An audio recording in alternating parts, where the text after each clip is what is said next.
What's good to all my Ruthless addicts? It's your girl Tika Deshawn ushering in this episode 5 review of Ruthless entitled Agitates. Thank you to everyone who has decided to stop by to hear the word of the Raku. And don't forget to subscribe to our channel, All Things Ruthless, and hit the like button so that your love may be counted. Okay, addicts, let's get this thing started.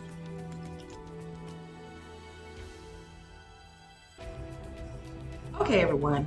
Oliver has lost the keys to the car, and Andrew reminds him that he needs to get that car out of there. Oliver walks off and says, okay, I'm going to try my best to find the keys. Okay, then Andrew sees William, and William still wants Andrew to teach him how to defend himself. Andrew tells him now is not the time, but he will teach him how to defend himself against the Hyatts. William says, nobody cares about me, and walks away. Then we hear this blood-curdling scream, and it's Elder Mother Marva. Everyone sees the Hyatts, who is covered in blood from head to toe. He looks as if he's in a trance. Immediately, William drops to his knees in fear. Elder Mother is crying and asking the Hyatts, "Are you okay? Are you okay?" And the Hyatts says, "I am fine. It is not my blood." Andrew then asks, "Whose blood is it?" And the Hyatts says, "It's the blood of the wicked." And the Hyatts then says to the crowd who stands there looking at him shocked, "Let this be a lesson that the blood of the wicked will fall to the ground in a flood. I am the Hyatts," and walks away. Daikon continues by saying, "Some people decided to leave last night, and now they have joined the Raku." Then he proceeds to say that the Hyatts will need a bath. Immediately, Marva speaks up and says, "Yes, right away." But Daikon interjects and says Ruth and River will give the bath. Marva is highly upset at this news and begins to question Daikon's decision, saying, "I always prepare his bath."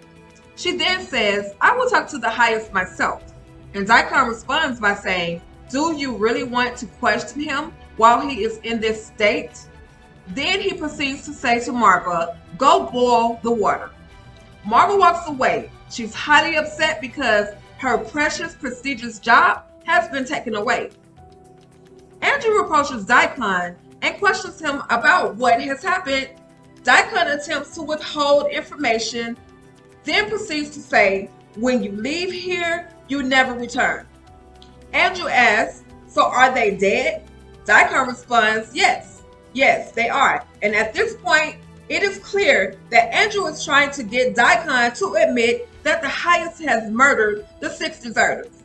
But Daikon is very vague with his response, saying that we all killed the wicked ones and that the Hyatts did nothing. Andrew then asks, "So where are they now? Where are the bodies of the wicked?" Daikon says they are in the hell that they created for themselves, but they will have to be buried. Andrew then says, "Well, I will help bury them." But Daikon says, "No, you have been promoted." Then asks, "How was everything here on the compound?" Andrew says everything was fine. At this point, we can see that Andrew is attempting to get some type of proof so that he can forward it to the FBI so that they can go ahead and arrest the Hyatts. But Daikon right now, he's not letting in. He's not giving in at all. He's not giving any information to help Andrew out with the FBI.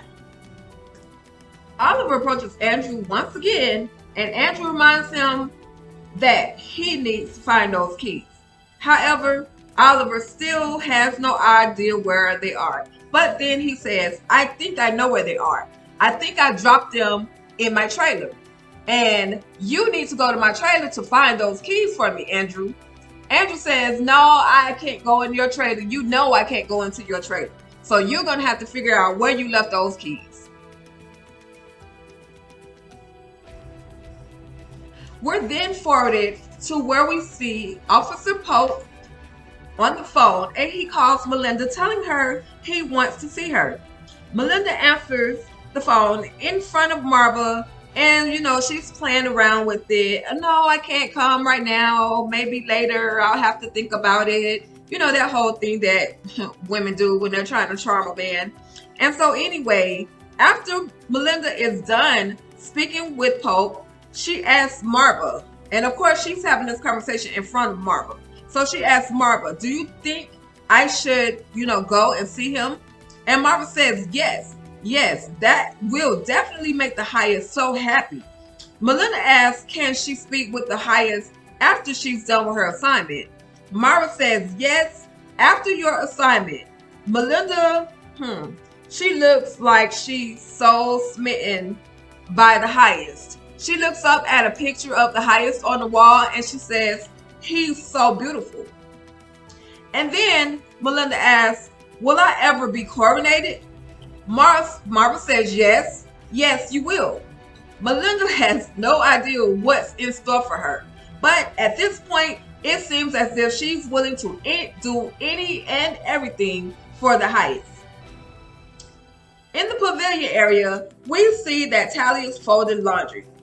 And Yancy is there talking to her. Yancy says, I want to see you again. But Tally says no. Now, yeah, Yancy, he's into Tally. However, he's an alcoholic. So there's no trusting in him. Tally can't trust him. She feels that he will go to the highest and tell, you know, everything that's gone down. But at this point, you know, Tally is just like, I'm okay with it. Whatever happens, happens. He says, well, I'll tell on you and your daughter. And at this point, you know, it's almost as if Tally is starting to give up hope. You know, she's supposed to be trusting in Ruth and what Ruth is trying to do now because her plan didn't you know, go well. But at this point, Tally's just like, let the cards fall where they may. Whatever happens, happens. And then in the background, you see Andrew approaching. So Tally and Yancy are still having their conversation. Andrew takes a seat and just kind of observes for a minute. Then he finally walks over and Tally sees him and she gets up and walks away. And so Andrew says to Yancy, hey, you need to, you know, stop messing with that woman, stop talking to her, because I saw you two the other night in the bus. And, you know, that basically put Yancy on notice that, okay, it's going to be a problem if Andrew, one of the main men of the highest, if this information gets back to the highest. Therefore, I guess I will just chill out. But the thing that sparks me is that Andrew called Tally a lowly woman. Now, I've never seen it where lowly has been a compliment. So at this point, Andrew is just like, forget that woman. I'm sick of that woman. This woman played me and I was really in love with her. But now that I know the truth, he still has his mentality of, I have to do my job to get these people out of here. And he's more focused. He's even more focused now. But at this point, you know, I'm sure there's still some feelings for Tally, but she broke his heart. So he basically came to the conclusion, okay, let me just focus on my job and do what I got to do to get everybody out of this compound so that I can go somewhere and do what I have to do to take care of myself. That's the tone that Andrew is giving me right now. Okay, then we see River walking with his buckets of water and he gives them to William. William is still have this look of fear in his face, but of course he's going to comply. He's just going to basically do whatever he's told to do, and hopefully the highest won't bother him. Okay, so then we see Ruth is picking petals off of the flowers, you know, to prepare and put in the highest's bath. And then River walks over to Ruth and then he warns her. And, you know, he thinks that the highest selected her to mess with Daikon and to be careful because Daikon is going to be furious if he finds out anything has happened between the two of them. But Ruth, we know she's fazed by what the highest has done, but she has to keep her game face on. And she's, you know, telling River, look, I got this. Let's just stop talking about it before someone hears. Now, at this point, River is still in doubt that the highest has actually killed someone. and he thinks that the blood actually came from a pig, and it was meant to just scare everyone. However, no, River, the highest really did bash 6 people in their heads, and that's their blood on his body. So sir, River, you're the one that really needs to be careful. Plus, you're doing just, too much talking about it. Just, just sit back and observe. But River then proceeds to tell Ruth that he has a book for her to read about men. But Ruth says, I've been doing this for a long time. I already got this. I don't need a book to tell me basically how to deal with scum men. I don't need a book. And so, she said that she came to the compound because she was running away from a man, her boyfriend. She was running away from her pimp. And my thing is, she said she was running away from her boyfriend. Is she referring to Barry? Was Barry that bad? We need a backstory on that. We need to see why was it that Ruth really just hated Barry so much? Like, what did he do, to cause her, to want to run away from him? That part is definitely going to be interesting. We've got to definitely see, how that, plays out. And then we have Paula, Lacey, and Zane discussing leaving the compound. Once again, it's always those three trying to figure out how to leave the compound. Lacey finally says she has the keys to Lilo's car, and the ladies ask, how did you get the keys? And then Lacey responded basically, in other words, don't worry about how I got the keys. Just know I got the keys, and we can break camp tonight. So, of course, Paula is all in. Paula's like, yeah, let's do it. I'm in with you. And Zane is still hesitant. No, I don't think we need to do this. We're going to get killed. We need to wait. And Paula says, I'd rather be able to choose my own fate or my own death. So if I'm going to die trying to escape this place, then by all means, that's just what I'm going to do. So then we see Marva and Agnes discussing Daikon choosing Ruth to clean the highest rather than Marva. Marva is so pissed that Marva had to spit, y'all. Marva is highly upset. She just don't understand. She can't comprehend why, she wasn't chosen to bathe the highest. And finally, she came to the conclusion that it's Daikon. Daikon is playing the game, to keep her pissed off and to push her away from the highest. But then Marva says, well, I'm going to put somebody that I could trust in the trailer with Ruth, which that's Melinda. Now she wants to put Melinda in the trailer with Ruth to find out, to see if Ruth is going to reveal any type of secrets or reveal that anything is going on between the highest or between her and Daikon. Just anything that she can use against Ruth.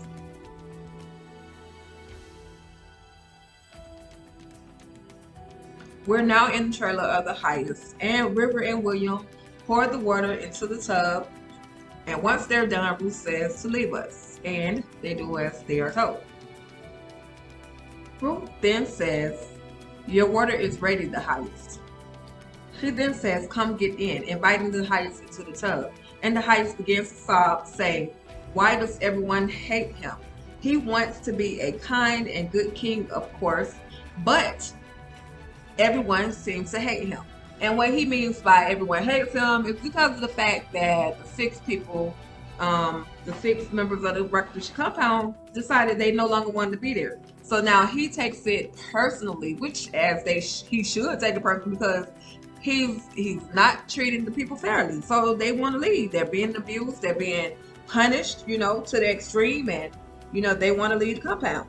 And so, like I said, he goes into his sob mode. And of course, Ruth being Ruth, because she knows how to play men or deal with men, she, says, the highest, you're the best thing that's ever happened to us. You treat us all so kindly.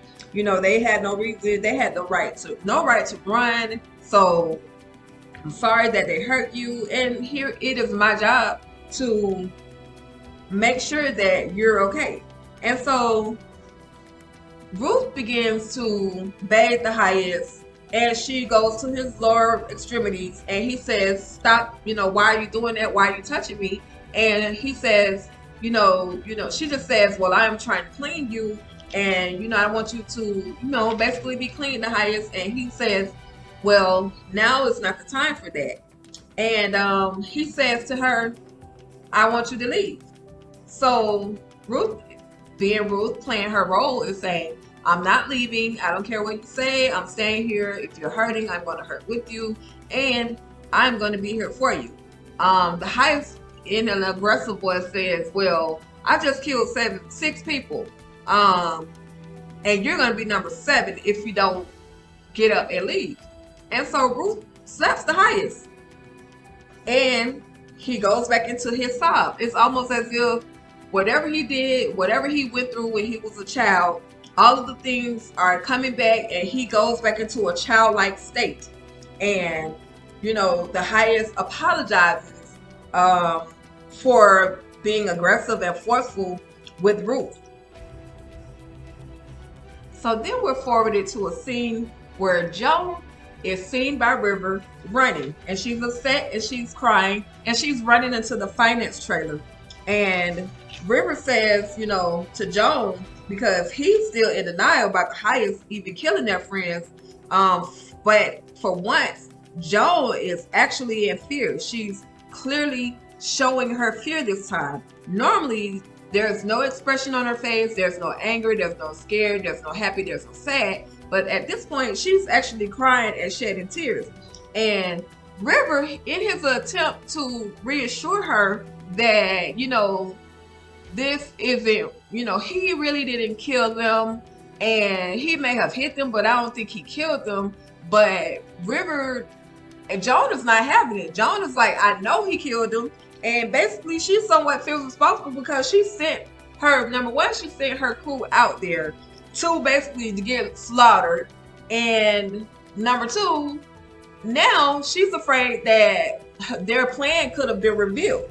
But at this point, it doesn't seem as if, the people that the highest basically just murdered have said anything, because he didn't come asking for the others that were trying to escape, and neither did Icon. Leaving from the trailer, and he asked what he was doing in there.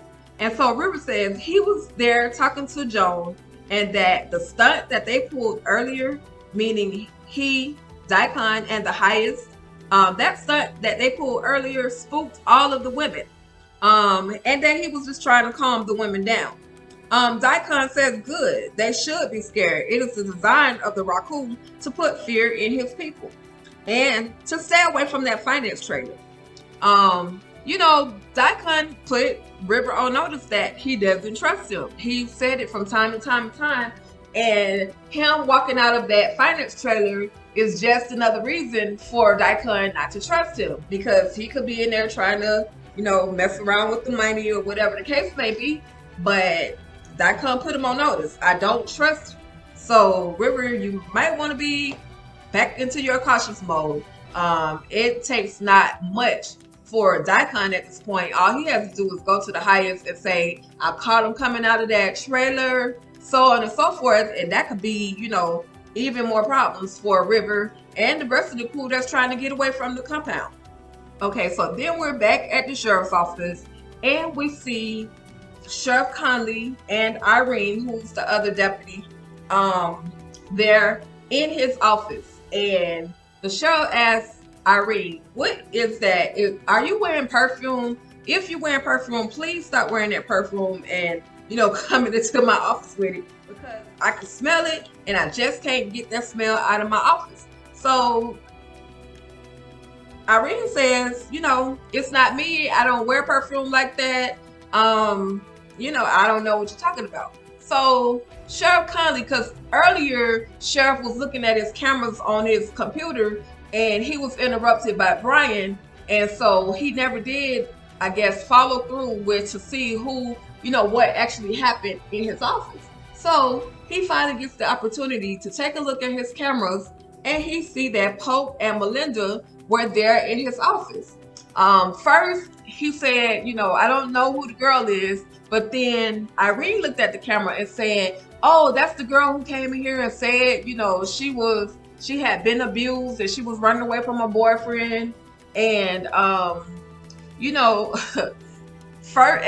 initially, Sheriff Conley, which is too funny, he said, these young people are basically, they connecting with folks on the internet, and she could have been somebody he just hooked up with. But at the end of the day, I gotta try to get a look at her face, and that's when Irene was able to identify her.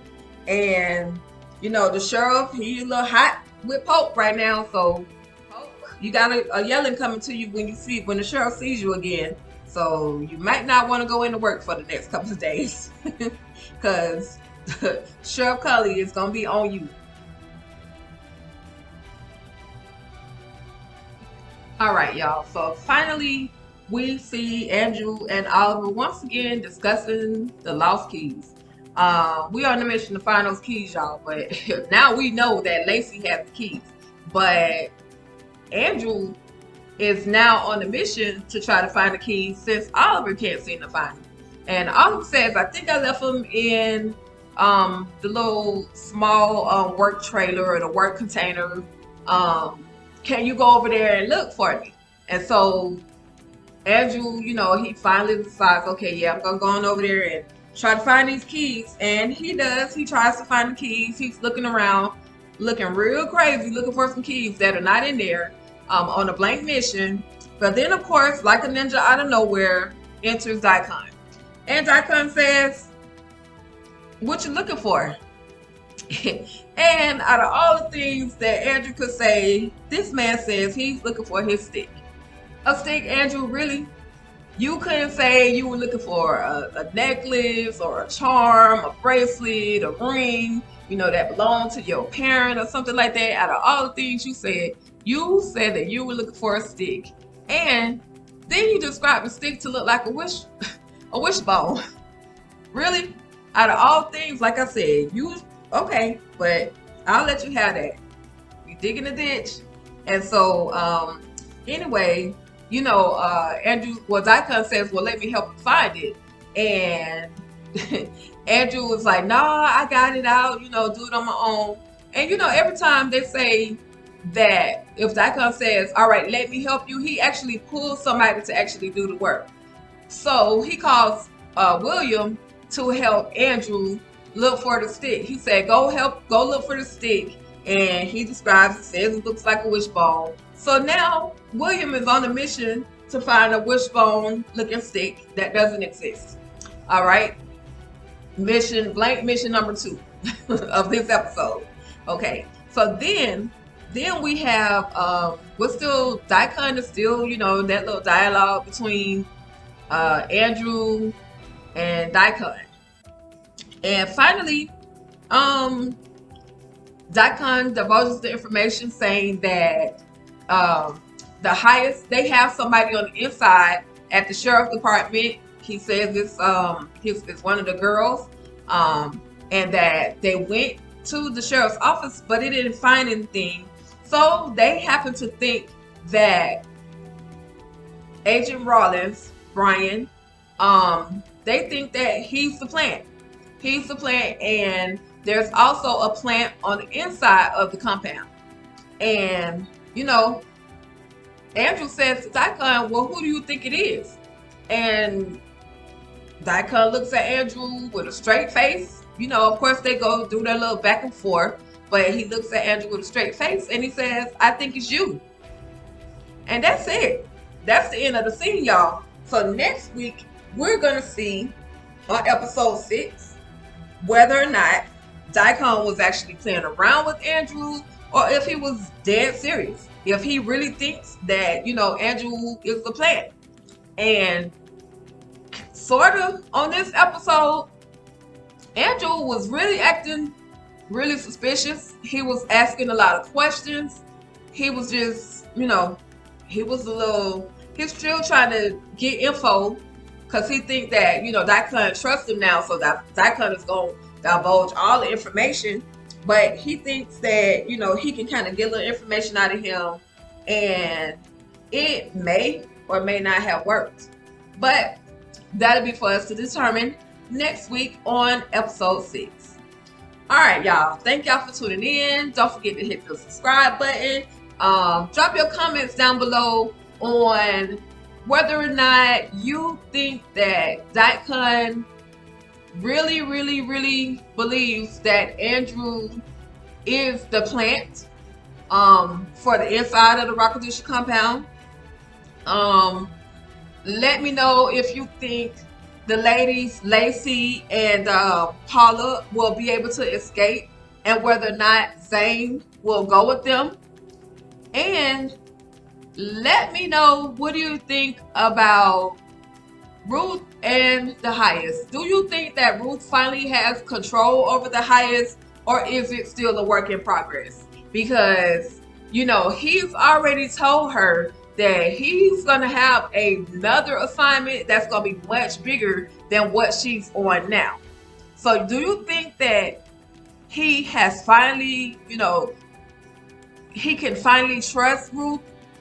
And I think her next mission may be for her to become his wife. But y'all tell me in the comments below, what do you guys think? Okay? All right, y'all. Thank y'all once again for stopping by. Thank you for tuning in. Thank you for subscribing to this channel if you already have. And if you haven't, you know, feel free to hit that. No, don't hit it. Smash that bell, okay? So that you will be able to get all new notifications of all new content, okay? All right. Thank you guys. And you guys have a great weekend.